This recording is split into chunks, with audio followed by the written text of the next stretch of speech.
Merci à tous, merci à tout le monde d'être venu pour ce webinaire.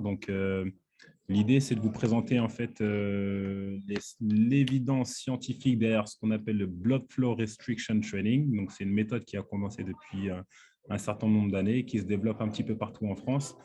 On a la chance, pour nous, c'est toujours une chance, mais d'avoir Florian Forelli qui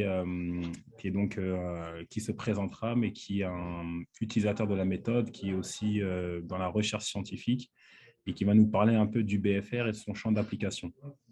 Donc, pour ma part, je suis Guy Moussi, cofondateur du dispositif MADUP, qui est un dispositif qui permet à la pratique du BFR training.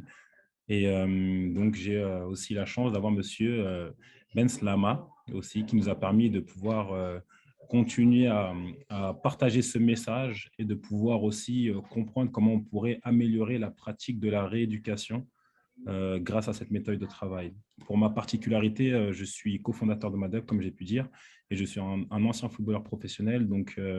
J'ai pu, à des moments de ma carrière, faire face justement à tous les aspects de rééducation et de performance, donc le souci de pouvoir recréer du muscle et ses problématiques. En me lançant dans ce projet, on a pu avoir une vision où on a pu un peu plus pousser, comprendre l'intérêt du BFR et comment il allait pouvoir finalement bénéficier à d'autres personnes en sortant du milieu et du contexte sportif. Donc voilà pour le petit résumé. Et puis, je vais laisser la parole à M. Florian Forelli pour nous faire cette présentation. Super. Merci Guy pour cette introduction. Et puis merci donc à Monsieur Ben Slama et puis à toi de m'avoir convié donc pour cette présentation voilà, sur le Blood Flow Restriction. Alors c'est vrai que moi je travaille sur la France parce que je crois qu'on a un public un peu tunisien je crois et cosmopolite sur ce webinaire. Donc moi je suis surtout spécialisé dans la rééducation du ligament croisé antérieur. Sur plusieurs structures et notamment donc Orthosport voilà, sur l'Île-de-France, également sur des structures qui gèrent des pôles de haut niveau. Et donc c'est vrai que voilà, j'utilise essentiellement le BFR dans tout ce qui est partie optimisation de la rééducation et du renforcement musculaire depuis à peu près 2 ans, depuis que MADUP a vraiment lancé vraiment l'assaut, on va dire, sur la France pour développer le produit. Mais surtout, c'est un réel plus. C'est ce que je vais essayer de vous présenter aujourd'hui. Pourquoi? Parce qu'on a ce réel plus dont Guy parlait juste avant sur le fait qu'on peut optimiser aujourd'hui la performance, améliorer aussi des fois les périodes de transition dans la rééducation par différents aspects que je vais vous développer, mais pas que, parce qu'aujourd'hui, on va plus loin, notamment avec la recherche scientifique et d'autres expériences, mais on voit aussi que finalement, le BFR training peut être adapté et est adaptable à différentes populations. Et aujourd'hui, on verra notamment la population qui soit âgée, la population aussi qui souffrent de diabète, etc. Donc, c'est vraiment une technologie que l'on va pouvoir utiliser chez nos patients tout en diversifiant tous les champs disciplinaires de la rééducation. Donc, bref, historique pour commencer déjà, si vous voulez bien, le webinar, c'est-à-dire d'où vient cette technologie. Donc, on avait le docteur voilà, Sato, que vous pouvez voir ici en photo. Très simplement, il s'est rendu compte lorsqu'il priait, qu'il était jeune et assis donc, sur ses mollets, qu'il y avait une stase artérielle, une stase veineuse, enfin une stase sanguine en tout cas au niveau de ses mollets, qui provoquait donc une hypertrophie transitoire de ses mollets. Donc à partir de là, il a déjà réfléchi à quel phénomène pouvait être impliqué donc, dans ce phénomène hypertrophique de rester donc, assis longtemps sur ses talons. Et puis, il a eu la malchance, ou peut-être la chance pour nous, de souffrir d'une fracture au niveau du membre inférieur. Et donc, il a décidé, lorsqu'il était sous plâtre, de se mettre des garrots au niveau du membre inférieur. Et lors de l'ablation du plâtre, les médecins ont été très surpris par la perte, si vous voulez, pas la perte, mais justement l'atrophie qu'il n'y avait pas au niveau de son membre inférieur, ou une perte, on va dire, minime de la musculature de son membre inférieur. Donc à partir de là, effectivement, il va développer avec son équipe, etc., des recherches et va établir des protocoles afin de rendre optimal donc tout ce qui va être renforcement musculaire sur blood flow restriction. C'est aussi des choses que l'on voyait en hypertrophie. On a potentiellement des images en tête, par exemple d'Arnold Schwarzenegger, ou peut-être des connaissances que vous avez qui se faisaient des garrots au niveau, par exemple, des biceps pour aller travailler sur l'hypertrophie musculaire. Donc, d'abord obtenu dans le milieu du sport, puis vous voyez dans le milieu médical également en parallèle. Et donc, de là, on a déjà planté un petit peu le décor, c'est-à-dire qu'il va y avoir une action notamment sur l'hypertrophie déjà musculaire, au niveau vasculaire. Et après, on verra bien sûr tous les mécanismes qui vont être inclus dans le BFR. Donc, déjà, l'état actuel de la littérature. Pourquoi? Parce qu'on entend beaucoup de choses sur le BFR, que c'est quelque chose qui peut être dangereux, que c'est quelque chose qui n'est pas forcément prouvé, etc., etc.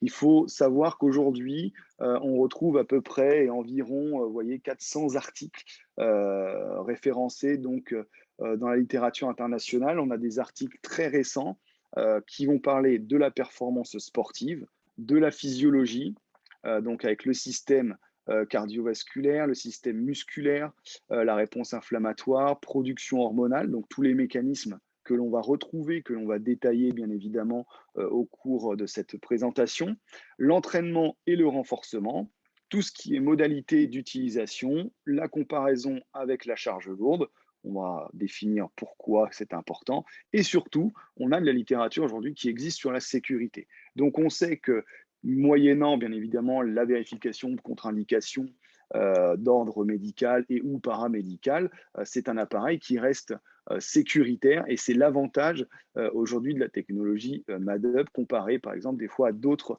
technologies un peu plus simplistes avec des brassards qui se gonflent mais où il n'y a pas de contrôle de pression. Et là, c'est l'avantage effectivement du MADUP. Donc, on a aujourd'hui des références qui sont importantes dans les systèmes de base de données et donc qui vont nous donner quand même des bases solides, aussi bien au niveau sécuritaire que physiologique, et les effets systémiques qui en découlent. Pour voir quand même l'évolution et l'attrait aussi du BFR, vous voyez bien que en 4-5 ans, on a quand même on a doublé les références hein, au niveau du BFR. Donc, vous voyez, notamment au niveau des essais cliniques, après, moi, les revues aussi littérature, on a multiplié par 5 les revues systématiques et les méta-analyses par rapport aux essais cliniques voilà, qui ont été effectués. Donc, c'est une thérapie qui est utilisée, c'est une thérapie qui montre de l'intérêt, aussi bien au niveau clinique qu'au niveau recherche. Et donc, s'il y a de l'intérêt, c'est que derrière, il y a potentiellement des effets qui sont intéressants en rééducation à différents niveaux. Voilà, ce que je vous expliquais, bien évidemment. Donc, par exemple, au niveau des pathologies, c'est là où il commence à y avoir, pardon, excusez-moi, un peu plus de, de littérature, que ce soit sur le LCA, sur la prothèse de genou, sur l'arthrose de genou. Vous voyez que là, justement, il y a sur ce tableau différentes pathologies issues du champ musculo-squelettique qui vont être balayées et qui montrent donc qu'il y a des effets avec des auteurs phares à côté, qui a des recherches voilà, très importantes. Donc on va vraiment, vous voyez, de la pathologie traumatique du LCA à l'aspect dégénératif comme de l'arthrose du genou, jusqu'à la sarcopénie, au tendon d'Achille, et même jusqu'à des phénomènes, vous voyez, sur des phénomènes rhumatoïdes plus importants. Donc cette technologie du BFR, c'est là où elle est importante. Si elle est aujourd'hui beaucoup utilisée dans le milieu du sport et de la performance, je pense qu'aujourd'hui, il faut arriver, grâce à la littérature, grâce à l'expérience aussi des cliniciens, notamment des kinésithérapeutes ou des professions de la réhabilitation en général, arriver à se dégager pour optimiser la performance chez vraiment tous les patients que l'on peut avoir aujourd'hui. Il y a des champs encore disciplinaires qui ne sont pas forcément très explorés, comme la neurologie, parce que, notamment la neurologie vasculaire, parce qu'effectivement, quand il y a une interruption du flux sanguin, ça nécessite peut-être encore des avancées, nécessite des recherches un peu plus poussées, chose qui va être fait, je crois, à l'avenir, mais c'est des choses voilà, qui peuvent être envisagées, que l'on voit en tout cas dans le champ musculo-squelettique, apparaître de manière beaucoup plus importante et avec un balayement large. Donc, Aujourd'hui, ce qui est réellement important, ça va être au niveau de la recherche clinique, c'est surtout de standardiser les protocoles, fixer les paramètres. On va avoir bien évidemment augmenté la puissance des essais par le nombre de sujets pour généraliser au maximum les résultats, des essais plutôt contrôlés et randomisés, et améliorer bien évidemment le niveau de preuve pour valider tout ce qui va être intéressant. Donc, au vu de tout ce qui existe voilà, dans la littérature, au vu aussi des rapports d'expérience, hein, j'ai toujours tendance à dire qu'effectivement, on a aussi on a la littérature, on a l'aspect scientifique, on a aussi le soin et l'expérience. Je pense qu'en tant que thérapeute, il ne faut pas oublier voilà, ces deux champs qui peuvent arriver. Il y a des fois dans nos pratiques des choses qui ne sont pas forcément prouvées scientifiquement, mais qui, d'expérience, marchent avec les patients. Ce n'est pas pour ça voilà, qu'on ne les utilise pas.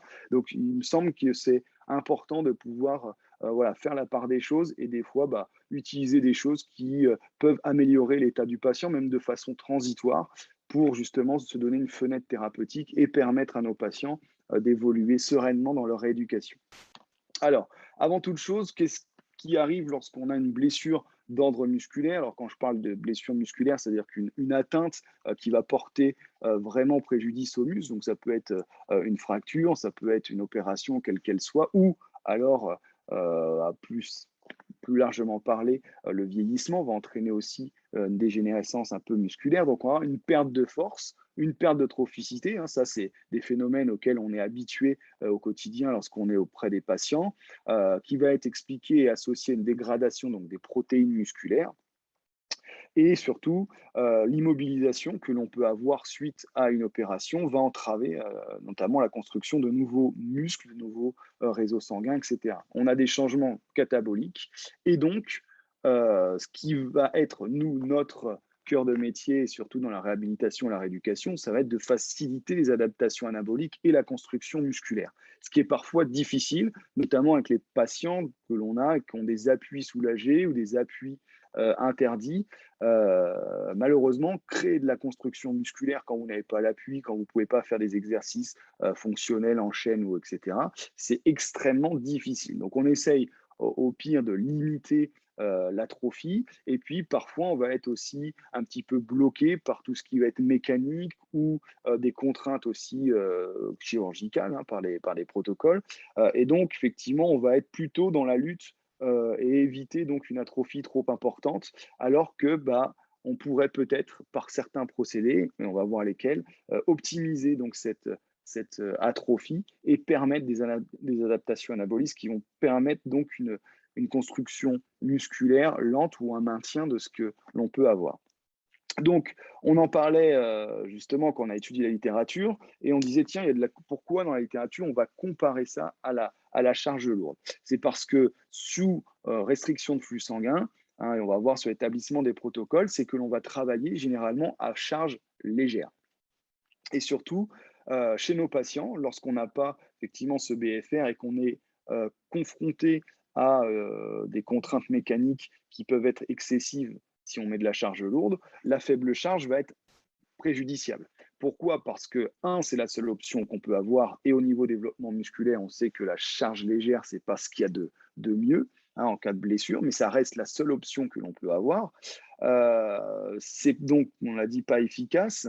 C'est beaucoup, beaucoup de répétitions. Pourquoi? Parce qu'on sait qu'aujourd'hui, sur le renforcement musculaire, il va être très important et nécessaire d'aller vers l'échec musculaire, donc arriver à un seuil de fatigue qui va permettre aux muscles vraiment de développer sa croissance et aussi donc dans sa croissance dans sa globalité, hein, dans l'aspect systémique, et l'utilisation de charges légères. Donc, pour arriver à la fatigue, c'est beaucoup de répétitions, ça peut être très rapide et surtout, ça peut être très redondant pour le patient. Et des fois, que des patients qui s'impliquent très peu dans la charge légère, ils vont très très vite pour finir leur série, mais n'arrivent pas forcément à l'échec musculaire.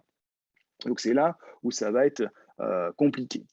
Et l'avantage aujourd'hui que l'on peut avoir avec le BFR, c'est surtout cet avantage donc d'hypertrophie, on va voir associé donc à cette force, associé pardon à la faible charge qui va être impliquée sous ce renforcement. Donc, quels sont les paramètres qu'on va développer? C'est l'hypertrophie. On en a parlé avec les expériences de Kahatsu voilà, au départ. On en parlait aussi donc, avec l'état de la littérature. Et surtout, donc, le stress métabolique qui va être induit donc par le BFR. Et ce stress métabolique, on va avoir un recrutement, une augmentation de recrutement donc des fibres, notamment des fibres de type 2, un jeu d'hormones systémiques que l'on va détailler par après, un gonflement cellulaire et une production également de Reactive Oxygen Species Production, donc qui va être une production de cellules réactives donc à l'oxygène. Donc, c'est là où ça va être important, c'est-à-dire qu'en gros, dans le BFR ou dans le renforcement musculaire, on va dire classique, on a deux paramètres. On a la tension musculaire, tension mécanique, hein, de base. Quand vous soulevez de la charge lourde, vous avez une forte tension mécanique qui va arriver, qui va stimuler donc aussi l'hypertrophie. Et puis, vous avez le stress métabolique qui arrive donc avec le recrutement des fibres et surtout voilà, les hormones systémiques, etc., pour apporter aussi tout ce qui va être protidique pour la construction musculaire avec la tension mécanique qui va détruire effectivement les fibres musculaires et ensuite la reconstruction. L'avantage donc du BFR, ça va être surtout cette capacité à mettre en avant le stress métabolique et donc avec un jeu hormonal, on va voir lequel, notamment d'hormones de croissance, d'apport de protéines de manière importante, c'est-à-dire qu'on va faire travailler le muscle d'une façon où il n'a pas l'habitude de travailler et le corps va devoir réagir en conséquence en développant justement des compensations, notamment métaboliques. Donc ce stress métabolique, classiquement, on l'a dit, il est aussi important que la tension musculaire, mais ce qu'on remarque, c'est qu'il est amplifié dans les conditions ischémiques, voire hypoxiques. Hein, donc du coup, ça va nous aider, puisque là, on est vraiment dans ces conditions-là. Et on voit que sous BFR, par exemple, ou dans ces conditions de faible intensité plus BFR, on a une concentration en lactate qui va être significativement plus élevée. Donc on va avoir un effort qui va être très intense. C'est vraiment aussi cet avantage, on y reviendra lorsqu'on va expliquer vraiment aussi tous les aspects expérientiels que peuvent avoir les thérapeutes sur la notion vraiment d'intensité de travail qui est très intéressante, notamment chez nos patients.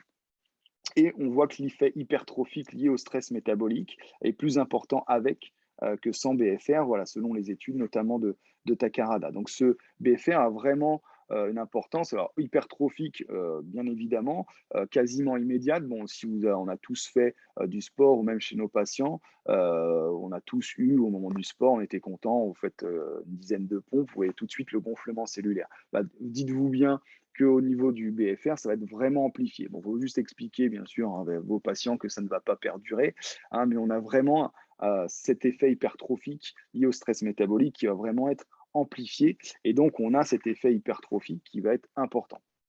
Sauf que, bien évidemment, l'effet hypertrophique, c'est quelque chose qui est intéressant d'un point de vue esthétique. C'est vrai que les patients ont toujours tendance à comparer, à se dire, tiens, est-ce que j'ai récupéré au niveau périmètre de la cuisse par rapport à l'autre, etc. Ça, c'est un effet effectivement intéressant, mais ce qui va nous intéresser après, ça va être surtout sur les phénomènes de force qui vont être impliqués et développés à l'aide donc du BFR. Donc sur les hormones systémiques, je vous la fais court, hein, je vous ai mis un petit schéma parce que ça peut aller voilà, très très vite. Ce qui est intéressant, surtout, ça va être de se dire qu'il y a des sous-BFR. Qu'est-ce qui va se passer? Donc comme je vous ai dit, on fait travailler le muscle donc sans apport sanguin, hein, qui est véritablement le substrat le plus intéressant pour aller travailler au niveau musculaire, hein, puisqu'il va apporter tout ce qui est nécessaire à la contraction musculaire. Et surtout, ce qui va se passer, c'est-à-dire que vous allez avoir donc le muscle qui va se retrouver dans des conditions dans lesquelles il n'a pas l'habitude ou il n'a jamais travaillé, hein. C'est pour ça qu'il faudra aussi aller progressivement lorsque l'on fait un entraînement, souvent sous BFR, sauf des fois avec voilà, les sportifs ou, qui sont adaptés à ce genre d'effort. Et donc, on va développer effectivement des réactions en chaîne pour permettre l'effort. Donc parmi ça, on va retrouver bien sûr tout ce qui est hormones systémiques. Donc on va voir à la fois les hormones de croissance avec la GH, qui est la gros factor, et on va avoir aussi l'IGF-1, qui est l'hormone insulinique, donc qui vont vraiment agir. On va avoir après voilà, un jeu de sécrétion d'hormones entre une qui arrive, qui active l'autre, etc. Et surtout, celle qui est importante, si vous voyez ici, c'est la mTOR. Et ici, la mTOR, elle est intéressante parce que non seulement elle va inhiber également le rôle de la myostatine qui est responsable de la destruction musculaire, donc on ne va pas avoir cette destruction musculaire, et surtout, donc elle va activer donc la protéosynthèse, et donc il va y avoir un apport important de protéines dans la zone et qui va donc, par ensuite turnover cellulaire, différenciation cellulaire, augmenter la taille des fibres et participer à la construction musculaire, aussi bien dans son volume que dans sa force. Ici, par exemple, on voit de manière très importante, ici, c'est la concentration de GH dans le muscle. Alors, bien sûr, le stress métabolique, il n'arrive pas, vous voyez, il arrive au niveau optimal. Ici, on a un pic vraiment qui va arriver de GH au bout de 70, 60, on va dire 1 heure, hein, au bout de 60 minutes. Il faut savoir qu'un set, on en reparlera vraiment de travail avec donc 3 sets sur le MAD-up, ça représente à peu près 22 minutes 30 d'exercice, hein. On voit que plus vous êtes dans l'ischémie, plus vous avez de l'exercice, plus vraiment la concentration en GH va augmenter de manière significative. Donc, on a vraiment un apport d'hormones de croissance au niveau soit du muscle, mais en tout cas au niveau du corps. Donc, pourquoi c'est intéressant cette hormone de croissance? Parce que, comme son nom l'indique, c'est ce qui va permettre, et notamment par ensuite l'activation de la mécanogrofactor, qui est un autre, pardon, une autre, enzyme qui va être sécrétée, va donc permettre donc toute cette croissance musculaire.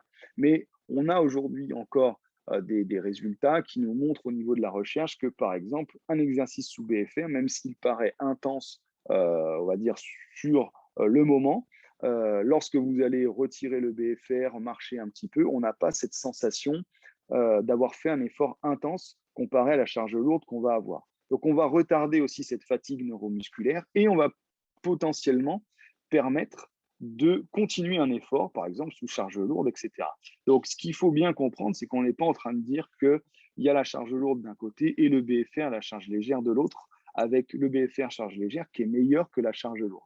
On dit juste que c'est un complément et que c'est intéressant justement et de varier l'entraînement, par exemple chez des sportifs, de proposer une thérapie alternative à la perte de force trop importante en cas de lésion musculaire ou osseuse qui va être grave et donc entraîner des atrophies et potentiellement aussi un retard en fait dans la rééducation, hein, c'est-à-dire une rééducation qui risque d'être plus longue. Et donc, ça nous permet aussi potentiellement d'optimiser les effets donc de la charge lourde. Pourquoi? Parce qu'on voit ça avec cette hormone de croissance qui est très intéressante. Un exercice, par exemple, sous BFR, une fois que j'ai atteint mon pic effectivement de GH, je vais optimiser la tension musculaire. J'aurai déjà tous les éléments nécessaires à la construction musculaire et donc, pourquoi pas, ensuite, travailler sous charge lourde pour optimiser encore la croissance musculaire.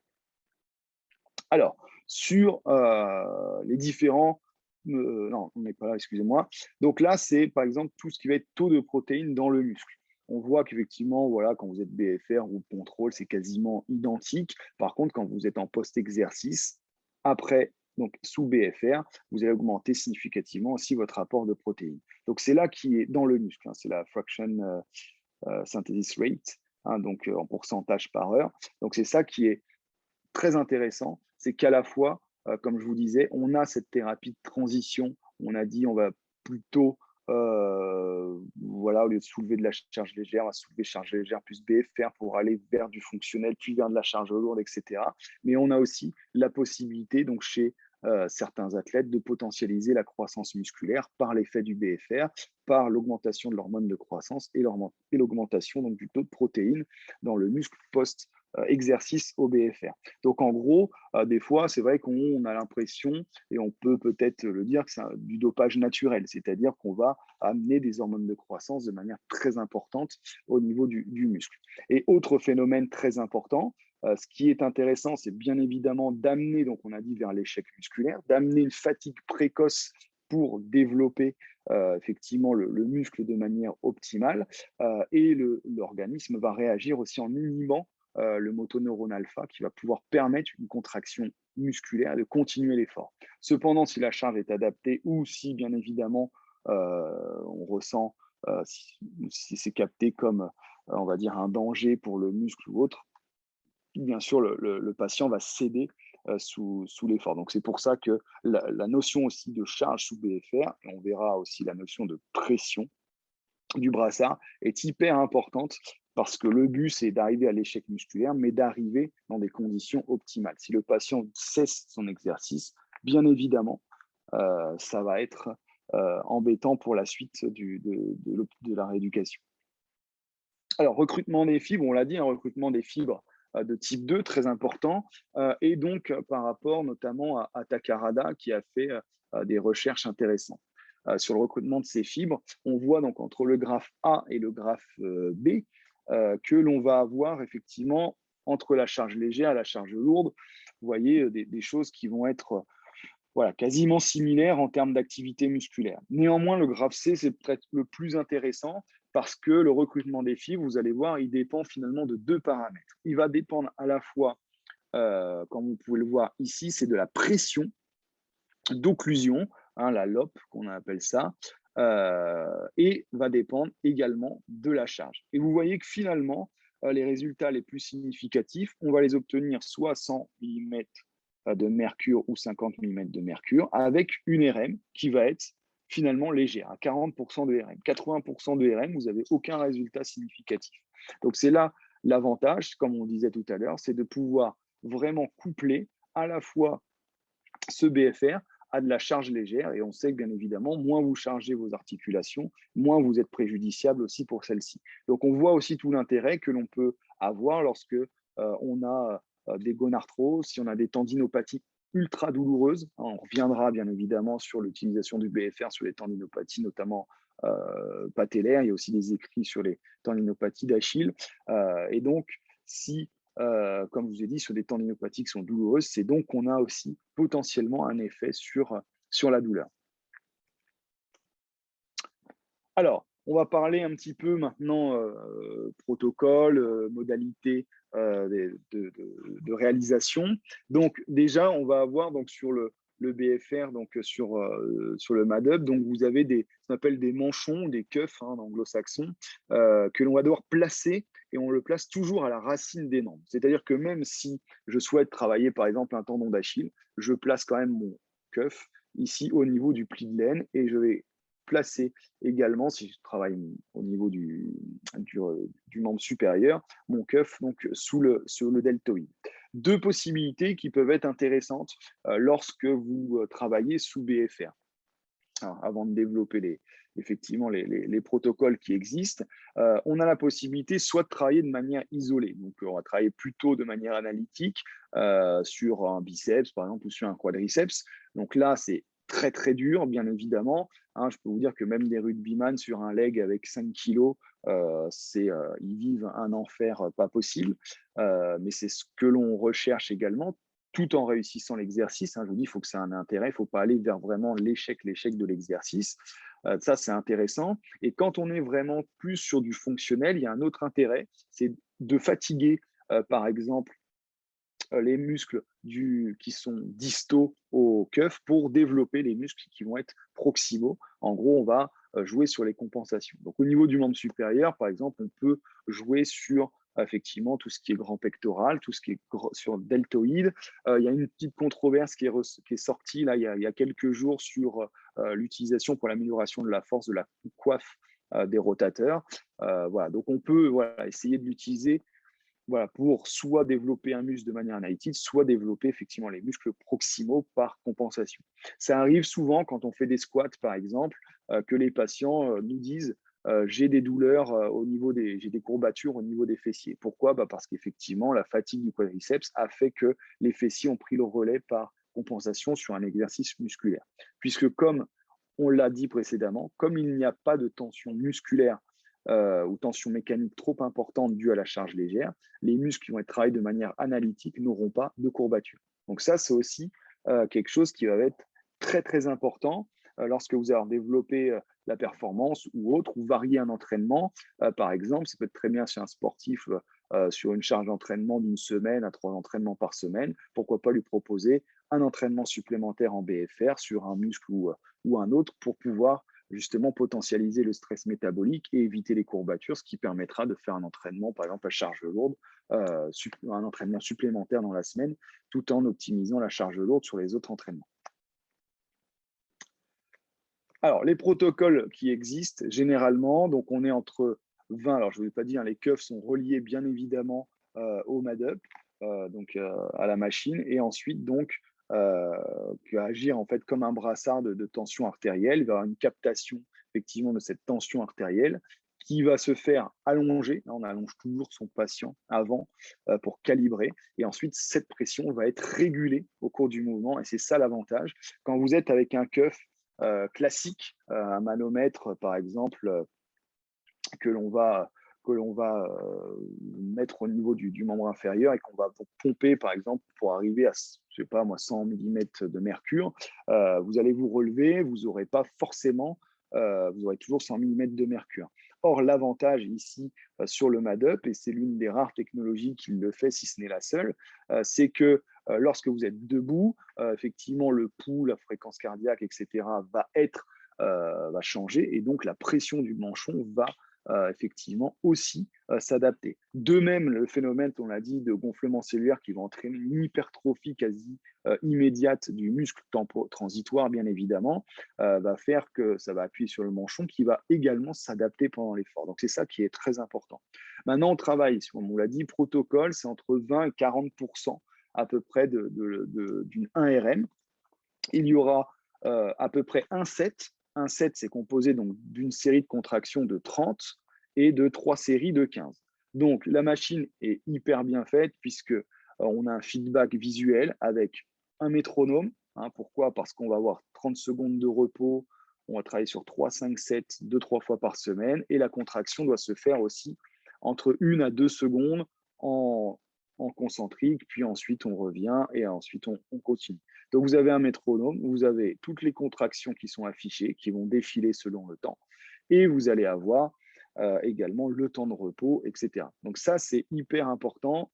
Pourquoi? Parce que le patient a un feedback visuel, vous aussi, et surtout, le patient ne peut pas tricher. C'est-à-dire qu'à un moment donné, si vous partez pour X ou Y raison, voir un autre patient ou autre, je dis, bon, bah voilà, je vais rien faire. Comme ça, c'est bon, je vais dire que ça va défiler. C'est pas possible. S'il n'y a pas de contraction, la machine s'arrête de travailler. Donc, du coup, il ne peut pas bluffer. Il est obligé de travailler. Soit il ne le fait pas parce que c'est devenu trop dur, la charge n'est pas adaptée. Donc, dans ce cas-là, on réévalue peut-être la charge pour permettre un exercice et qu'il soit optimal. Ou alors, il n'a pas voulu le faire. Et donc, du coup, là, vous avez la preuve qu'il n'a pas voulu travailler puisque la machine s'arrête, elle n'a pas détecté le mouvement. Et dans ce cas-là, vous pouvez effectivement la relancer. Hein. Donc, on travaille alors sur 6 à 8 semaines. Voilà, donc on peut peut-être travailler de manière un peu plus importante. J'ai mis 6 à 8 semaines. Pourquoi? Parce que c'est tous les protocoles, généralement de recherche, de rééducation qui sont sur 6 à 8 semaines. Mais bien évidemment, on peut l'utiliser de manière beaucoup plus importante. Donc ça, c'est des protocoles qui sont, on va dire, classiques de renforcement musculaire, de BFR en résistance training, puisqu'on va voir qu'il y a d'autres modalités aussi qu'on va évoquer brièvement, parce que c'est vraiment nous, ce qu'on voulait, c'est surtout sur le résistance training. Mais il existe d'autres protocoles, notamment pour limiter l'atrophie ou pour travailler d'autres paramètres. On travaille toujours donc entre 50 et 80% de la pression d'occlusion du membre, 50% max pour le membre sup et 80% max pour le membre inférieur. Il y a des protocoles qui peuvent aller jusqu'à 100% pour le membre inférieur, qui luttent contre l'atrophie musculaire. Voilà, ça peut exister, le maintien contre l'atrophie musculaire. Pareil, au niveau de la littérature, vous allez retrouver plusieurs choses diverses et variées.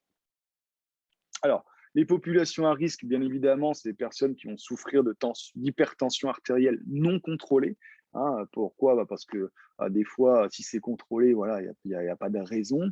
Les maladies cardiaques, arythmie ou ischémie, des patients qui ont déjà eu des événements thromboemboliques et des personnes ayant des antécédents familiaux, des troubles de la coagulation, etc. Donc ça, c'est des patients sur lesquels alors, soit on demande vraiment l'avis d'un médecin, hein, c'est ce qui va être conseillé, c'est ce qui est conseillé le plus pour éviter effectivement de faire n'importe quoi. Il y a peut-être des paramètres, voilà, comme je l'ai dit, qui sont sécuritaires ou autres. Le principal risque vraiment du BFR, c'est la rhabdomyolyse. Il y a très peu de cas ou quasiment pas de cas qui sont évoqués parce que surtout avec les systèmes comme le MADUP avec une, un contrôle en continu de la pression. Donc, vraiment, c'est assez rare. Par contre, ce que je vous conseille quand vous l'utilisez, c'est de voir avec vos patients, alors notamment les patients un peu plus âgés, s'il y a, voilà, s'ils ont bien mangé, s'ils sont bien hydratés, et cetera.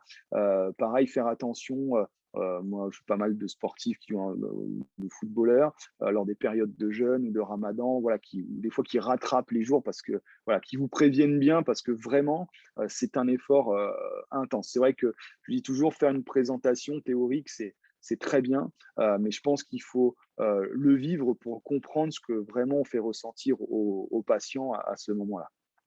Alors, les protocoles, je le dis soit en pré-op, soit en post-op, où on va maximiser, on va dire, le gonflement cellulaire et essayer de limiter l'atrophie. Donc, on a soit des protocoles plutôt de marche à 4-6 km/h, ou alors couplés avec l'électrostimulation. C'est là où on va pouvoir, effectivement, avec des contractions bien sûr volontaires, limiter l'atrophie. Donc, je vous ai montré, voilà, par exemple, ici, donc on est dans le cadre, excusez-moi, je vais couper le son, avec donc une revue systématique méta-analyse ici qui montre qu'effectivement, on a une diminution, une prévention vraiment de la sarcopénie due à un geste chirurgical lorsqu'on va utiliser effectivement le BFR. Donc là, on était sur une fracture de cheville chez un joueur professionnel de football. On va travailler ici sur les ischio-jambiers. Voilà, de manière pareille, hein, systématique sur du 30, 15, 15, 15. La première série de 30 est faite pour stimuler le stress métabolique. Et les 3 séries de 15 vont plutôt aller optimiser sur le travail musculaire. Donc, à différents, ici, vous voyez par exemple, je vais montrer plutôt dans tout ce qui est rupture ici du LCA, où là, on va travailler sur BFR, électrostimulation, travail voilà, de l'extension active immédiate du genou, et on peut travailler de manière très rapide sur un LCA, J2, J3, c'est largement envisageable. Et donc, ça permet effectivement de limiter l'atrophie musculaire lors de l'utilisation du BFR, et d'autant plus si on a des LCA, des fois qui peuvent être sans appui parce qu'il va y avoir un geste sur le ménisque ou autre. Voilà, très vite, on peut aller, vous voyez, sur du fonctionnel ici. Voilà, dans ce cas-là, voilà, sur des squats, monitoring.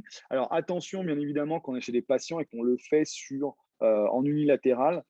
Pourquoi? Parce que des fois, il peut y avoir des phénomènes de compensation. Donc ça, c'est vraiment à nous, voilà, de pouvoir surveiller ça. C'est notre rôle de thérapeute, de pouvoir vraiment travailler sur la répartition du poids du corps également, parce que ça peut effectivement jouer. Si on ne travaille pas bien sur la jambe opérée, ça n'a pas non plus forcément d'intérêt.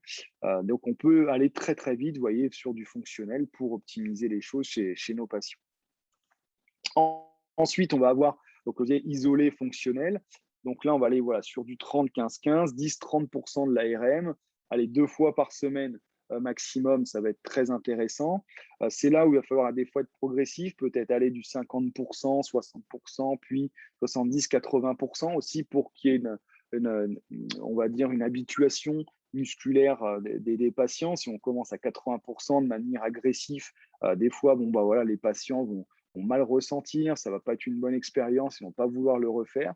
Voilà, donc on est protocole, voilà, 2 secondes de contraction, 2 secondes de relâchement, ou 1 seconde, ça dépend toujours voilà, comment on compte.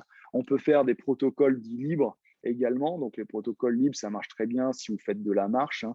On va revenir sur marche, sur vélo, des choses comme ça. Tout ça, c'est utilisable, bien évidemment, sur beaucoup, beaucoup de paramètres. Hein, il n'y a que vraiment la course qui est possible, on va dire, plus en skipping ou en course plutôt relâchée. La course normale est très, très, très difficile à pouvoir obtenir chez nos patients. Et là, après, on va avoir plutôt un protocole avec de la performance, où on va pouvoir aller développer la force, le volume, l'endurance. Donc, on va adapter le poids. Vous voyez, on est toujours à 30% de RM qu'on peut bien sûr réadapter. Donc, ça aussi, c'est notre rôle de réévaluer la RM de temps en temps pour pouvoir vraiment optimiser ce renforcement sous BFR. Et pareil, après, on va retravailler donc sur les protocoles style MADUP. Hein. Donc, pour le protocole MADUP, c'est le 30 et 3 x 15 libre en fonction de ce que vous voulez faire. Challenge, c'est un protocole qu'on peut faire également à deux, parce qu'on peut travailler aussi à deux avec une petite émulation, à savoir qui fera le plus gros score. Voilà, ça peut être aussi intéressant chez nos sportifs. Donc, ce que je vous disais, et ce qui est intéressant, je trouve, moi, pour cette partie voilà, du BFR, c'est surtout de ne pas toujours c'est vrai qu'on le compare énormément, voilà, à la charge lourde, mais parce que la charge lourde en termes de renforcement musculaire reste finalement presque le gold standard. Et donc, pas se dire, bah, j'ai la charge lourde, bah, finalement, ça sert à rien et c'est inutile. Et donc, il faut faire du BFR, mais plutôt comme se dire, tiens, le BFR peut être une thérapie de transition efficace vers la charge lourde ou vers vraiment du fonctionnel beaucoup plus important. Donc moi, j'aime bien cette petite infographie là, qui a été faite. Pourquoi? Parce qu'effectivement, on voit vraiment, voilà, quand on est la phase alitée, on va marcher, on va travailler en faible charge et on va aller vers la charge lourde pour optimiser le renforcement musculaire.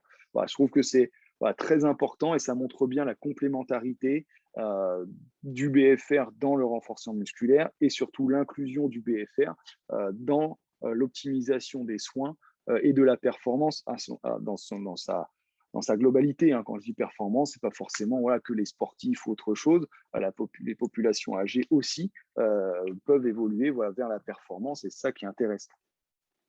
Alors, le BFR est-il efficace? Ben, évidemment, on est en train d'en parler depuis tout à l'heure. Alors, sur les résultats qui vont s'afficher, bien évidemment, par rapport à la méta-analyse systématique de Hughes, ici, et collaborateurs, bien sûr, qui est très intéressante. Voilà, ça reste efficace, mais j'ai toujours tendance à dire, c'est vrai que même si on a un apport plus important, on voit en fonction de l'augmentation des forces, c'est vrai que ce n'est pas non plus quelque chose de hyper, on va dire, énorme. Hein, vous voyez, de 5 à 8 newtons, 0,2, 0,6 sur 6 semaines en exercice aérobie. On va avoir des exercices vraiment en force. Donc, j'ai plutôt tendance à dire que sur la force musculaire, sur l'hypertrophie musculaire, comme tous ces essais qui sont vraiment comparés à la charge généralement lourde, on a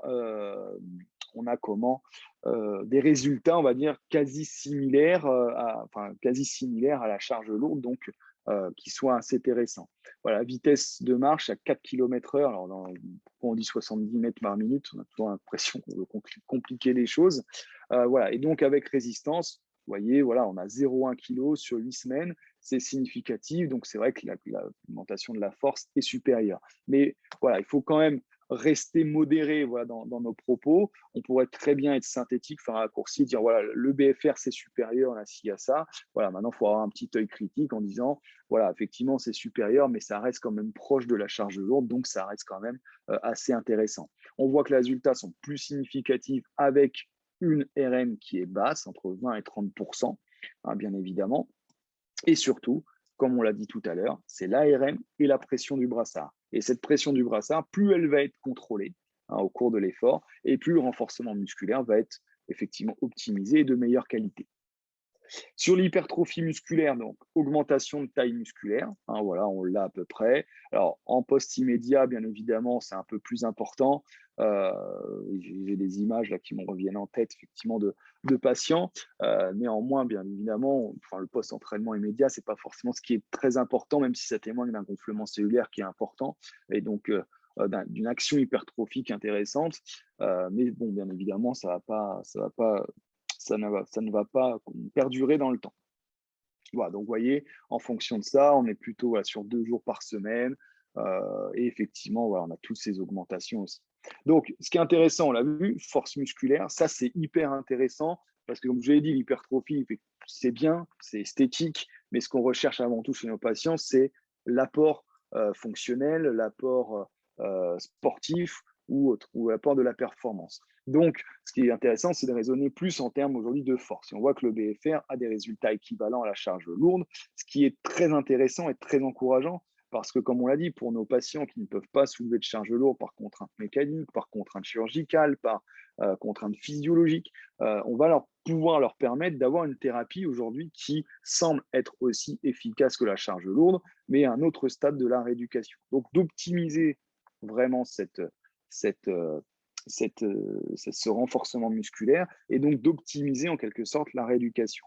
Autre fait important, et c'est pour ça que je vais montrer, le time up and go, par exemple, va diminuer de manière significative au cours du temps, donc de 10 à 15%, avec un entraînement en BFR, donc plutôt aérobie training, donc sur du vélo, sur de la marche, etc. Donc c'est ça qui est aussi très important. Et le time up and go, c'est vrai qu'on l'utilise beaucoup plus chez nos populations âgées, sur nos populations à risque de chute. Donc, on a une amélioration du time up and go. Donc, on a une amélioration et une diminution finalement potentielle du risque de chute chez nos patients, hein.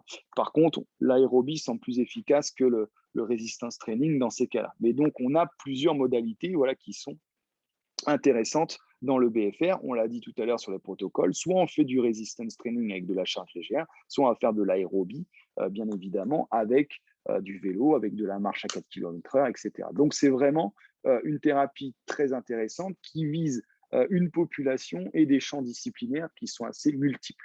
Sur la vitesse de marche, alors on n'a pas un impact direct sur la vitesse maximale de marche avec du resistance training. Par contre, on a une vitesse de marche sélectionnée qui est beaucoup plus importante hein, lorsque vous allez marcher. C'est-à-dire qu'on peut très bien marcher, vous voyez, quand vous commencez à marcher à 2-3 km/h, bah, vous allez après marcher beaucoup plus vite dans la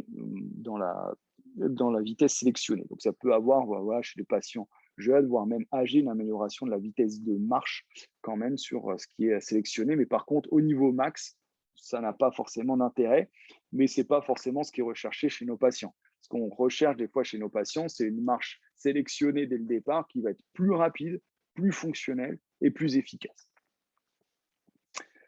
Sur le test voilà, de marche, pareil, aux 6 minutes de marche, vous voyez, avec resistance training, on a une amélioration significative de 9% contre 2% hein, de la distance par rapport à un groupe témoin. Aux 2 minutes de marche, bon, voilà, il n'y a pas forcément d'intérêt. Une amélioration de l'endurance de 29% par rapport donc à un groupe témoin, vous voyez, sur du BFR en resistance training. Néanmoins, cette amélioration n'est pas forcément significative. Alors bien sûr, hein, j'attire votre attention, ce n'est pas parce qu'un résultat n'est pas significatif que ce n'est pas un résultat. Ça reste une tendance, voilà, à améliorer l'endurance musculaire. Toutefois, là, il y a de plus en plus d'écrits qui commencent quand même à montrer que l'endurance musculaire est améliorée de façon un peu plus significative, mais il nous faut encore un peu plus aussi d'écrits sur des patients. Pourquoi parce que quand on fait sur du membre sain ou autre, c'est intéressant, il n'y a pas d'activité électrique réflexe qui va être perturbée. Quand vous êtes opéré, on a une activité électrique réflexe qui peut être perturbée et donc avoir de l'activité musculaire qui ne va pas forcément être très bien intégrée.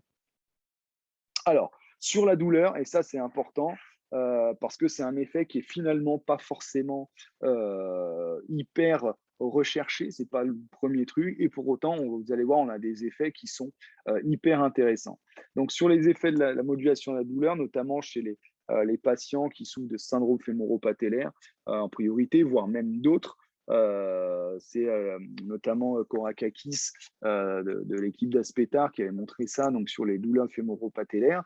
Vous pouvez avoir une fenêtre thérapeutique et une antalgie de 45 minutes provoquée, entre 45 minutes et 1 heure, provoquée par le BFR. Pourquoi? Parce que effectivement, le fait d'être dans des conditions hypoxiques, d'être en anaérobie, etc., vous allez augmenter la concentration de modérateurs biochimiques comme l'oxyde nitrique, etc. On va inhiber les voies nociceptives, aussi bien chez l'animal et chez l'humain, et on va avoir, en fonction du pourcentage d'occlusion artérielle et de faible charge, peut avoir des réponses différentes sur l'adaptation musculaire à la perception de la douleur. Il y a aussi la pression du brassard exercée donc, sur la cuisse qui va provoquer donc, tout un jeu, si vous voulez, finalement de douleur et donc de sensations, alors pas de douleur, mais de sensations désagréables qui vont être à l'origine donc de libération de ces substances antalgiques, endorphiniques, etc. Alors, par exemple, c'est cette dame, et je remercie mon cher collègue Steve Capolini de m'avoir envoyé ces images parce qu'elles sont vraiment significatives. On a une dame qui a des grosses douleurs rotuliennes suite il me semble, donc un ligament croisé. Donc, première vidéo, on est sur un leg extension. Vous voyez, on n'a pas de BFR. Cette patiente voilà, n'arrive pas à tendre la jambe. On arrive voilà, à 70 degrés à peu près en flexion de genou. On est dans l'engagement rotulien. Ça ne va pas. Sur la deuxième photo, deuxième vidéo, voilà le BFR. Et donc là, c'est sa première série. Donc là, on est sur la première série et on voit que déjà, l'extension complète est possible donc sous BFR. Et la troisième est plus parlante, on est à 2 minutes on est à 2 minutes sous BFR hein. Et donc là, vous allez voir, finalement, vous avez une patiente qui est quasiment capable de réaliser un mouvement de 2 secondes sur 2 secondes sans douleur, hein. Et ça, c'est non seulement c'est hyper intéressant parce que ça vous permet de réaliser quand même des exercices dans toute l'amplitude et de façon optimale, mais surtout, c'est qu'on pourrait se dire, oui, mais le fait de travailler comme ceci, peut-être on est en train de forcer sur des structures et ça provoque des douleurs a posteriori, des séances de rééducation, etc. Et bien même pas.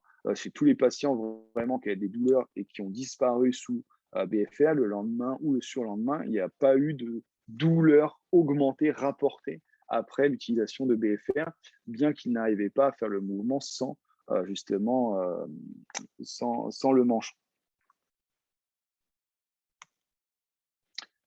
Voilà, je vous invite aussi à lire, si vous avez le temps et si vous êtes intéressé, sur cette dernière revue systématique qui vient de sortir, hein, sur tout ce qui est donc effet systémique lié au blood flow restriction, qui est vraiment hyper intéressante. Pourquoi? Parce qu'on voit qu'effectivement, on l'a dit, il y a des effets systémiques au niveau de la force, au niveau de l'hypertrophie, au niveau endocrinien aussi, hein. C'est vrai qu'on n'en a pas forcément, on en a parlé plus ou moins, mais avec tout ce jeu hormonal qui va se passer. On a aussi au niveau cardiovasculaire, on a aujourd'hui des essais qui vont montrer qu'il y a des améliorations, des contributions à l'amélioration de la VO2 max, de la capillarisation musculaire. On va aller même, vous voyez, sur le domaine psychosocial. Et ça, c'est hyper aussi important. Pourquoi? Vous allez me dire, mais pourquoi le BFR sur le domaine psychosocial? Et parce que lorsque vous avez amélioré vos capacités fonctionnelles, et notamment lorsque vous êtes une personne âgée, d'autant plus, vous améliorez vos capacités fonctionnelles, vous améliorez vos capacités cardiovasculaires et plus ou moins voilà, respiratoires, hein, sur le couple qui va ensemble. Et donc, bah forcément, vous gagnez en indépendance, vous gagnez en aspect fonctionnel, vous gagnez en autonomie. Et donc, effectivement, vous allez pouvoir aussi permettre un épanouissement psychosocial beaucoup plus important. Donc, c'est là où je vous dis, effectivement, il y a un attrait pour le sportif, il y a un attrait pour la performance, mais je pense aussi qu'aujourd'hui et dans l'avenir, dans le développement de l'autonomie, dans le développement de l'indépendance fonctionnelle des patients, le BFR a un réel rôle à jouer au niveau de la santé publique parce que, je vous dis, il y a toutes ces améliorations qui sont démontrées de manière scientifique. Alors, au niveau des expériences, alors ça, c'est une que je vais vous montrer. C'était un joueur de foot qui est arrivé dans des conditions musculaires catastrophiques. Et donc, c'est ce que je vous évoquais tout à l'heure. On s'est dit, tiens, on va faire un protocole de BFR et ensuite, on va optimiser avec la charge de lourd et notamment avec l'isocinétique. Donc, vous voyez, le patient est arrivé, hein, il avait 46% de déficit de force sur de la vitesse lente. Et 15 jours après, on refait, vous voyez, un test. Et donc, on n'a plus que 29%. Donc, en 15 jours, on a gagné quand même 16%, presque 17% pardon, de force. Vous voyez, sur les ischio-jambiers, ici aussi, bon, le déficit est moins important, mais on a gagné quand même en 15 jours presque 20% de force. Donc, en 2 semaines, ce qui est quasi inespéré, hein. Donc, ensuite, pareil, sur des vitesses intermédiaires, on voit 46, on va passer à 28, et sur des vitesses encore plus rapides, de 44 à 30%. Donc, sur toutes les modalités, on va dire, de vitesse angulaire, on a réussi quand même à améliorer les gains juste en 15 jours de travail donc sous BFR.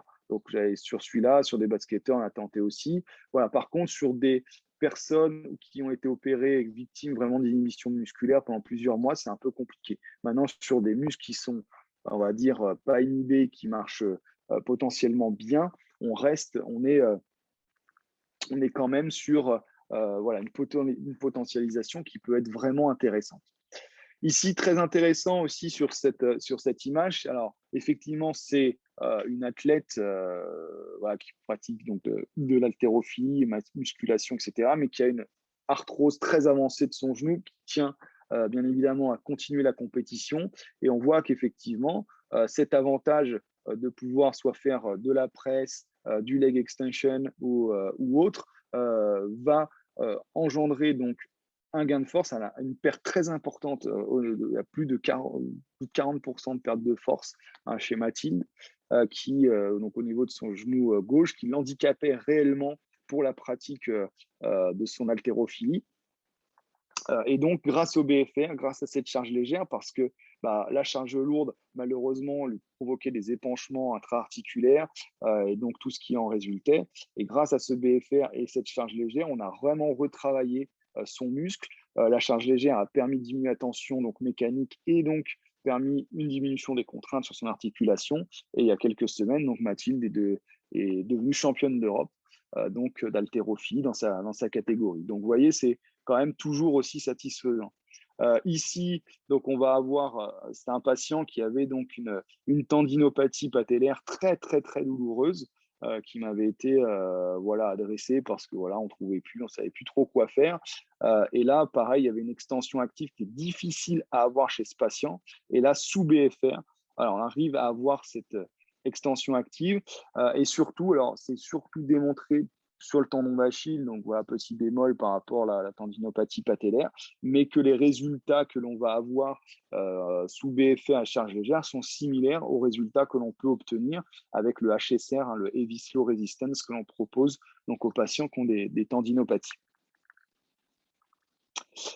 Ici aussi, très intéressant, on va voir un patient donc, qui est en train de courir. Donc ça, c'est un protocole là, qui a été fait, notamment très, très utilisé dans le cas des reprises de course post-lésion des ischio-jambiers. Donc là, on va aller travailler, si vous voulez, sur de la marche, vous voyez, un peu, enfin de la course plutôt un peu nonchalante, à faible niveau, avec 2 minutes de course, 1 minute de pause, 2 minutes de course, et ça sur 5 sets comme ceci.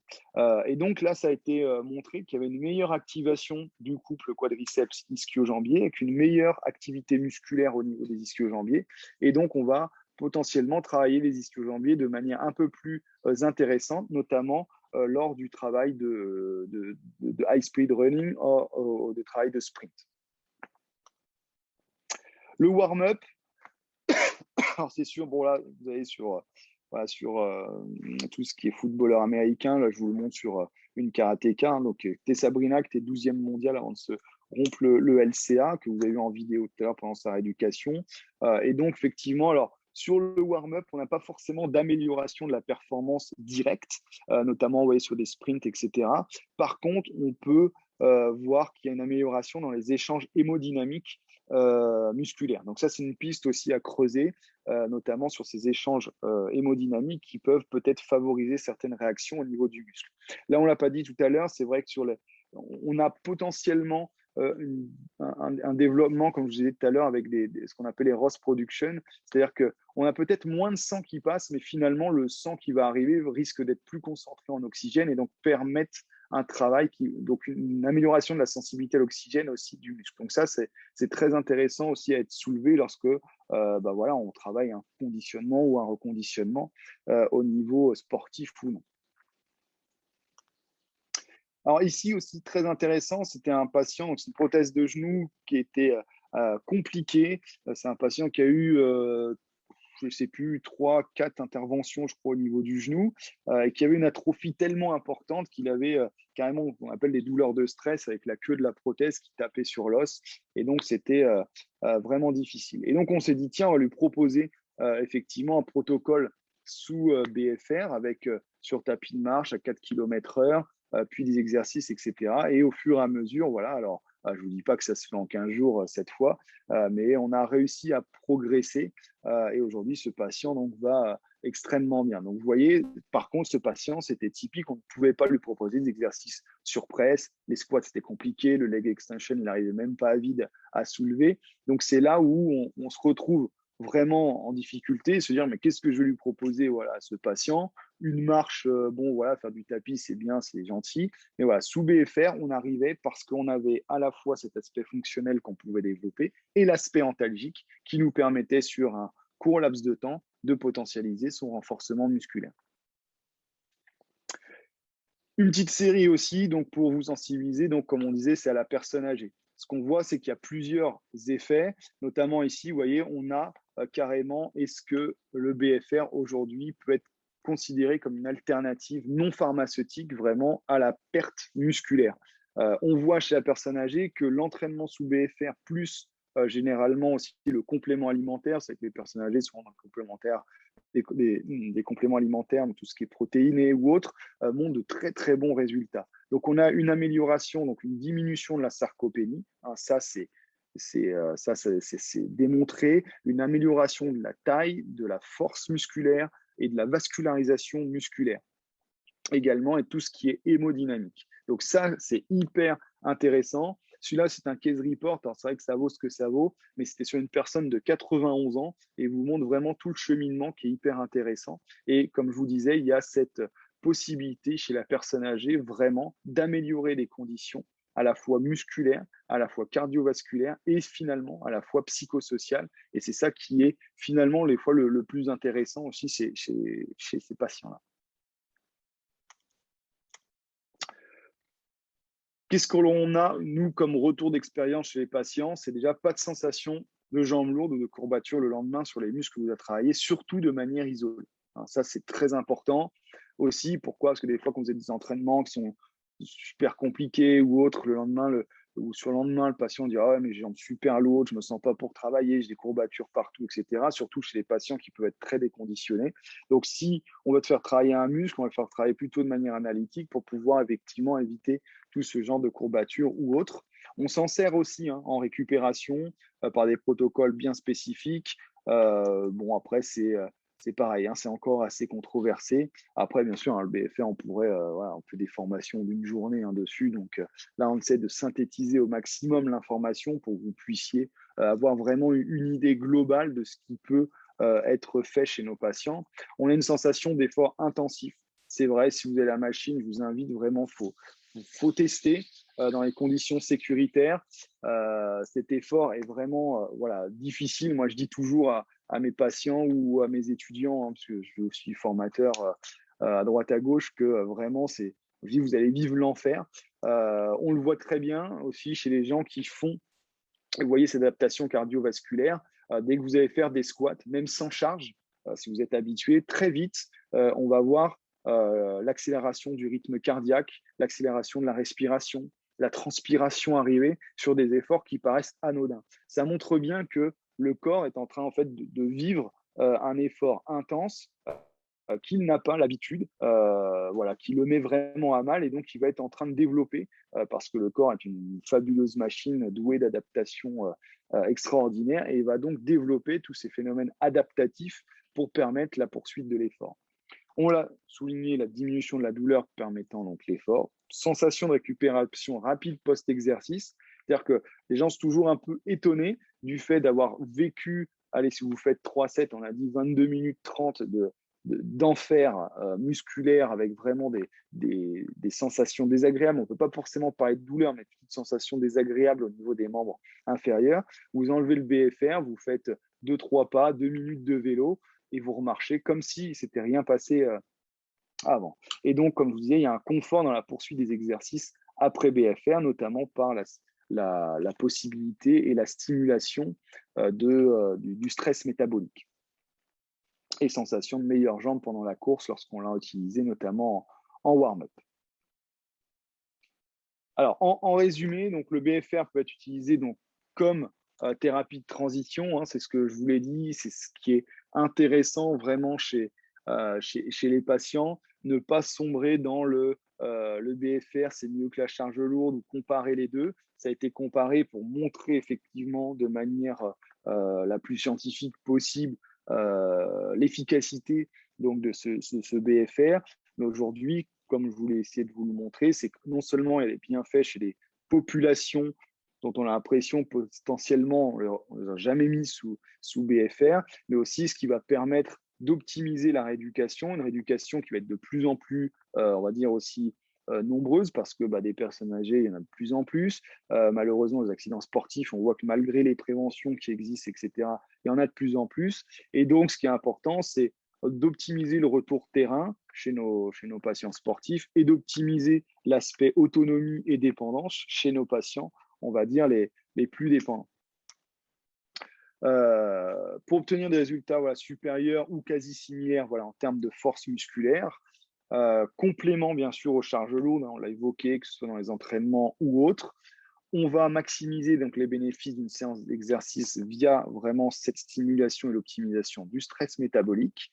Et donc, bien évidemment, lorsqu'on ne peut pas soulever de la charge lourde pour différentes contraintes, on va utiliser le BFR. Ça peut être très intéressant. Et on peut utiliser le BFR, je vous ai dit, en récupération ou autre à la fin d'une session à forte charge, hein. Et préserve l'articulation, donc des stress excessifs. Donc, on a pu voir effectivement donc, que sur ce BFR, on peut l'utiliser sur un maximum de populations, qu'elles soient sportives opérées, sportives non opérées pour l'optimisation de la performance, que ce soit chez les populations jeunes, chez les populations âgées, de manière dégénérative ou non. Donc, c'est vraiment on va dire, une technologie, et notamment, on va dire, la technologie aujourd'hui développée par MADUP, parce que je vous ai dit, il y a une régulation de la pression du brassard qui va vraiment être sécuritaire d'un côté et optimiser donc, de l'autre pour améliorer donc, les performances et quotidiennes. Voilà, donc je vous remercie de votre attention. J'espère ne pas avoir été trop long. Et bien évidemment, si vous avez des questions, je reste bien entendu disponible pour échanger avec vous et partager davantage.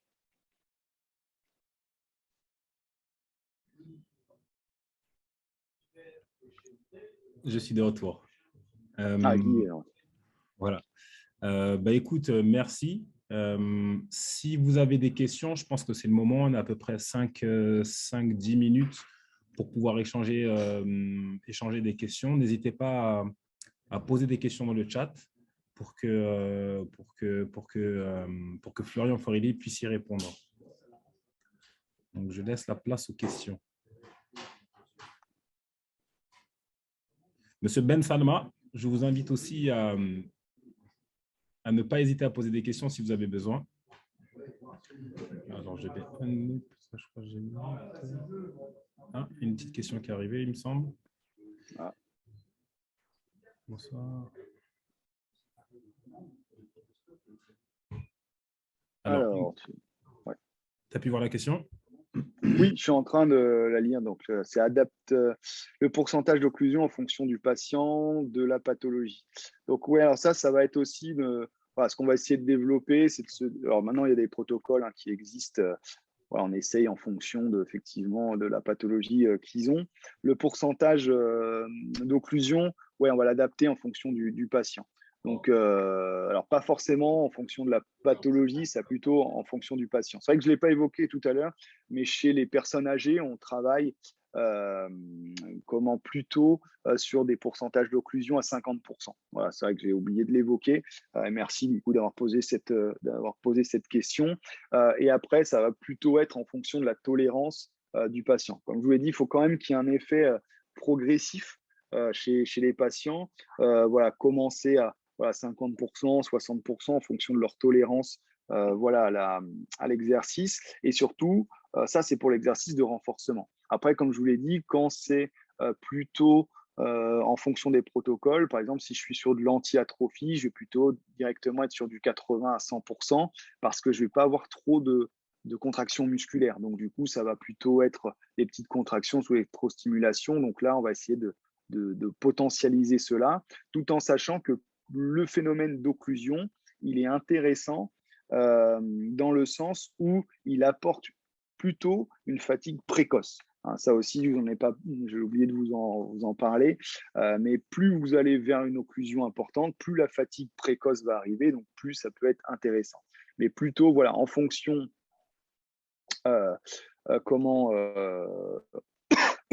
en fonction du type de patient et en fonction effectivement de ce que vous voulez faire par rapport à la pathologie. Voilà, c'est ça qui va être hyper important. Alors, sur les tendinopathies, l'effet du BFR, c'est juste que sur les tendinopathies, vous savez que maintenant, avant, on était beaucoup sur l'excentrique. Alors, c'est vrai qu'on parle assez peu aussi de l'excentrique sous BFR qui est assez intéressant. Et c'est vrai que maintenant, on est plutôt sur du heavy slow resistance training, heavy slow resistance, donc vraiment du lourd, lent, et donc avec de la résistance. Et c'est intéressant parce que finalement, c'est ce que propose un peu le MADUP, puisque ça va être plutôt lent et ça va plutôt aussi être difficile. Donc, alors, sur les effets du BFR, les effets du BFR restent les mêmes hein, sur les tendinopathies, puisque le but, ça va être de réadapter aussi tout ce qui va être musculo-tendineux donc, à l'effort. Mais c'est surtout, on n'a pas forcément des fois les douleurs que l'on peut avoir en soulevant de la charge lourde, lente, etc., puisqu'on a cet effet antalgique qui va permettre vraiment de travailler vraiment à une intensité importante. Et surtout, donc, on a des résultats qui sont comparables en termes d'amélioration des douleurs sur nos patients par développement donc, de tout ce qui va être musculaire au niveau des tendinopathies. Et donc de réadapter, remettre en charge donc, le tendon de manière progressive, chose que explique bien donc, le HSR, bien évidemment, que l'on met en application sur la tendinopathie. Ensuite, alors, ouais, alors le diabète et le BFR, alors je l'ai évoqué tout à l'heure. Je suis désolé, Jérémy, j'ai pas vraiment les résultats. Par contre, il y a sur mon mail, si tu veux, je peux t'envoyer voilà, la référence. J'avoue que je l'ai pas lu, mais j'ai vu que c'était, enfin, j'ai lu vite fait les conclusions, mais j'ai vu, en fait, il proposait tout un panel d'exercices relatifs donc sur les diabètes de type 2. Hein. Et donc, on avait effectivement le BFR qui était évoqué. Pourquoi parce que, de mon sens, hein, si on réfléchit bien, forcément, le diabète de type 2, c'est plutôt le diabète gras des personnes qui vont être en surpoids. Donc, pareil, ça risque d'être compliqué potentiellement de les faire bouger ou autre. Donc, je pense que tout ce qui va être développement musculaire, capillarisation sanguine, etc., augmentation aussi de tout ce qui va être phénomène hémodynamique, peut être intéressant dans les personnes qui ont le diabète. Par contre, voilà, je n'ai pas lu vraiment à 200% cette revue-là. Mais par contre, si ça t'intéresse, si tu me laisses ton mail ou autre, je peux t'envoyer la référence avec plaisir.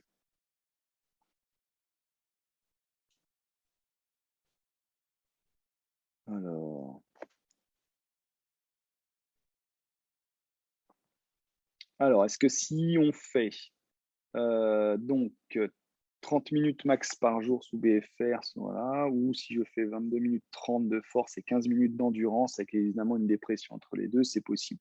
Oui, oui, c'est largement possible. J'ai travaillé voilà, moi avec pareil une athlète là, qui avait un croisé qui était championne du monde là, de body sculpting. Là. Il y a toujours des sports qui m'étonnent de jour en jour.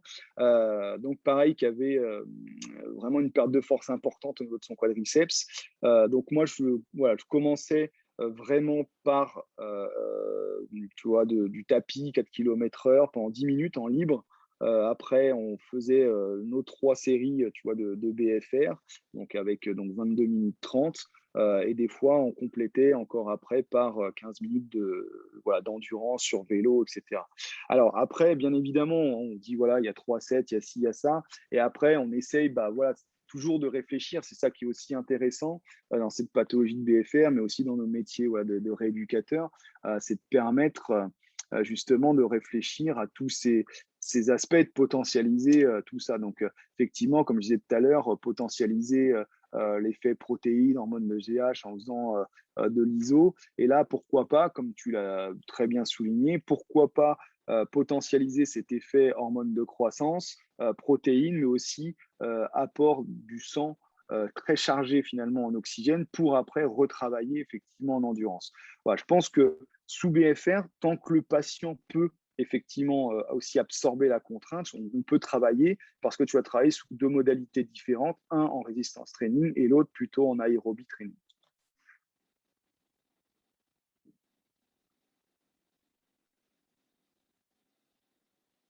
Alors, ah oui, parce qu'il y a des questions d'un côté et il y a le chat. Ok. Alors, y a-t-il un risque à un effet Garot? Alors, l'effet Garot, alors souvent on me demande, c'est la question, est-ce qu'il y a des nécroses? Non, il n'y a pas de nécrose, il ne faut pas vous inquiéter. Comme je vous ai dit, c'est la rhabdomyolyse qui peut arriver à distance. Il y a des cas, voilà, c'est quand même assez rare. parce que effectivement, voilà, on va faire cet effet plus ou moins garrot. Et cet effet garrot, malheureusement, c'est quand il n'est pas contrôlé qu'on peut avoir ce problème. Hop. Donc ici, c'est ça le principal problème. Donc l'effet, en fait, ce qu'a répondu, je crois, Guy, juste en dessous, c'est qu'on a cette régulation, hein, de la pression qui est automatique au cours de l'effort. Donc, il n'y a pas en fait, il n'y a pas de danger parce que vous avez même à 80% d'occlusion, vous avez 20% d'apport artériel, vous avez 20% de retour veineux. Donc, il y a quand même des échanges, hein, qui vont s'effectuer au niveau sanguin. Donc, on n'est pas sous un garrot, même quand il y a 100% d'occlusion, quand on fait des protocoles à 100% d'occlusion pour, comme je vous disais, les limites atrophiantes, généralement, il y a un effet dépressurisant. Chose qu'on n'a pas dans le renforcement musculaire, on a un effet pressurisant même dans les temps de pause, hein. Mais cet effet pressurisant va bien sûr s'adapter. Donc, il n'y a pas forcément, voilà, de manière très... Voilà, l'effet garrot, il y a un risque s'il n'est pas contrôlé. Maintenant, l'avantage du MADUP, c'est que c'est quelque chose qui va être entièrement contrôlé de A à Z, que vous fassiez du resistance ou de l'aérobie training. J'aimerais bien, si ça ne te dérange pas, pouvoir leur Pas du partager tout, une hein. vidéo sur, Ouais. sur la différence, justement, pour répondre à cette question, entre qu'est-ce qu'on pourrait avoir sur du dispositif non régulé et la raison pour laquelle on a développé un dispositif qui allait faire finalement, qui allait trouver cette pression d'occlusion de façon personnalisée et derrière faire une régulation. Donc, je vais partager mon écran. Vous allez me dire si ça va arrêter ton partage, mais vous allez me dire si vous voyez le mien. Alors, je vais aller ici. Oh. Est-ce que vous voyez la vidéo sur la page YouTube ou pas du tout? Moi, je la vois. Alors, attends, je vais recommencer. Je vais peut-être faire comme ça. Voilà. Là, est-ce que vous voyez mon écran? Oui, enfin, Allez. moi, je vois. Je pense que... Donc, ce qu'on a voulu faire, c'est vraiment montrer la différence entre de la régulation et de la non-régulation. Donc, ce qu'on va faire, c'est qu'on va montrer ce qu'on peut faire avec tout type de dispositif, ou manuel ou pas manuel. Si la première étape, c'est de trouver le LOP, donc le minimum pour complètement occlure le membre. Une fois qu'on a trouvé cette pression-là, on va passer sur un exercice. Donc là, volontairement, on va enlever le manchon pour vous montrer ce qui se passerait sur quelque chose qui n'est pas régulé. Donc voilà, au fur et à mesure des contractions, on va avoir une variation de la pression artérielle. Ce qui nous fait rentrer finalement dans des zones de complète occlusion sur du mouvement, ce qu'on ne recherche pas forcément, ou voire potentiellement en perdant de l'air dans le manchon parce que le manchon n'a pas été adapté, de la fuite d'air, ce qui nous permet de rentrer dans potentiellement de l'inefficacité dans la façon de mettre en place le dispositif. Là, la différence avec MADEP et la régulation, c'est qu'à toute contraction, on a la capacité de réguler cette pression pour s'assurer de la sécurité et un exercice optimal.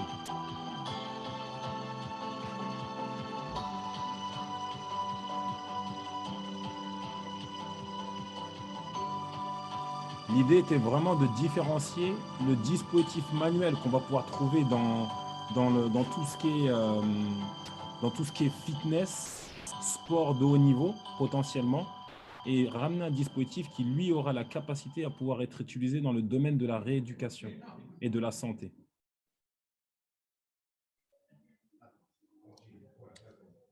Voilà pour ma petite vidéo. Bonjour, Miloš Dimitrijević de la société MADUP. Je suis l'un des 3 cofondateurs de la société et du produit. Alors, il y avait une question Du MADUP spécialement pour une pratique ouais. militaire. Non, vas-y, je te laisse. De la méthode BFR. Il y avait une question donc, sur la RM. Effectivement, pour déterminer la RM, alors il y a plusieurs possibilités. Soit si vous avez un dynamomètre manuel, on va faire un test de force classique et donc on va déterminer la résistance maximale du patient. Après, si vous avez un dynamomètre isocinétique, pareil. Sinon, après, il y a des techniques voilà, un peu plus voilà, archaïques où on va aller sur une balance ou des fois, bon, ça peut être sur un leg extension, hein, c'est-à-dire l'ARM, c'est vraiment la capacité de soulever une charge une fois. Voilà, ça, c'est un RM, c'est le maximum que vous pouvez soulever. À partir de là, donc, on va... Alors, des fois, ça va très vite hein, chez les patients. Alors, bien sûr, chez les patients qui font de l'haltérophilie ou autre, ça peut être très compliqué, mais des fois, ils la connaissent, donc il suffit de leur demander. Après, chez les patients, des fois, on voit 5-10 kilos, ça peut aller très, très vite. Sur la vidéo qu'a montré Guy, par exemple, vous avez 10 kilos, 2 kilos, pardon, attachés une cheville. On a l'impression qu'on se dit, bon, 2 kilos pour la vidéo. Je peux vous dire que 2 kilos déjà en analytique sur un quadriceps, déjà, ça peut être avec le bras de levier hein, que vous allez avoir sur la jambe, ça peut déjà être hyper important. Donc ça, c'est qu'il faut calculer la résistance maximale que vous avez par rapport au bras de levier aussi que où vous allez appliquer la charge pour effectivement appliquer la charge de la manière la plus intéressante possible. Mais normalement, déterminer les RM, c'est voilà, chaque kiné, c'est notamment le faire sous différentes formes en fonction des dispositifs qu'il a. Alors, question, oui, sur le tronc. Souvent, on me pose cette question. Non, sur le tronc, malheureusement, il n'y a pas encore d'accessoires pour renforcer correctement. Maintenant, ce qui peut des fois être intéressant, ce que je vous disais, plutôt avoir les phénomènes de développement proximaux qui peuvent arriver, les fixateurs d'omoplates, les deltoïdes, tout ce qui va être également trapèze, grands pectoraux ou alors les fessiers. Mais après, tout ce qui est abdominaux ou non, ce n'est pas forcément possible. Après, on peut toujours imaginer 2 sorties de chaque côté, une sur le membre sup, une sur le membre inférieur pour faire des burpees ou autre.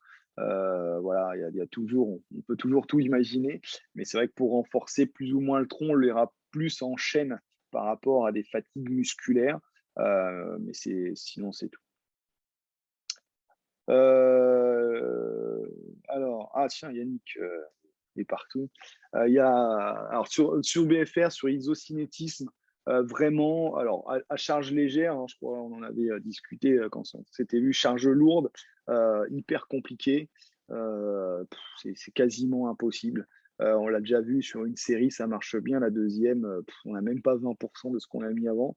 Sur les vitesses rapides, non, il n'y a pas vraiment de protocole. On ne s'est pas vraiment intéressé vraiment à l'isocinétique et couplé au BFR.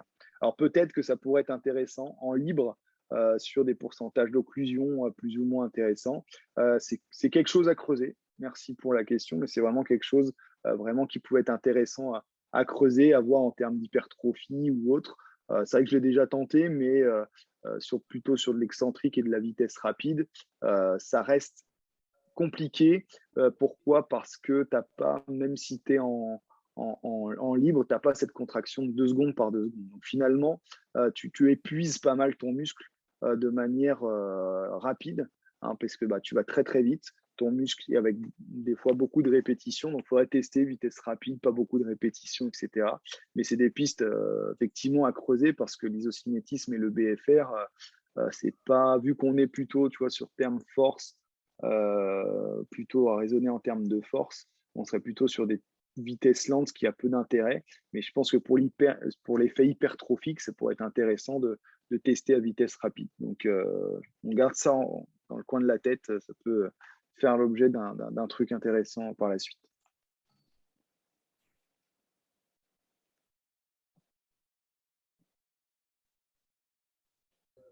Je pense qu'on a répondu à toutes les questions, à part s'il y en a d'autres.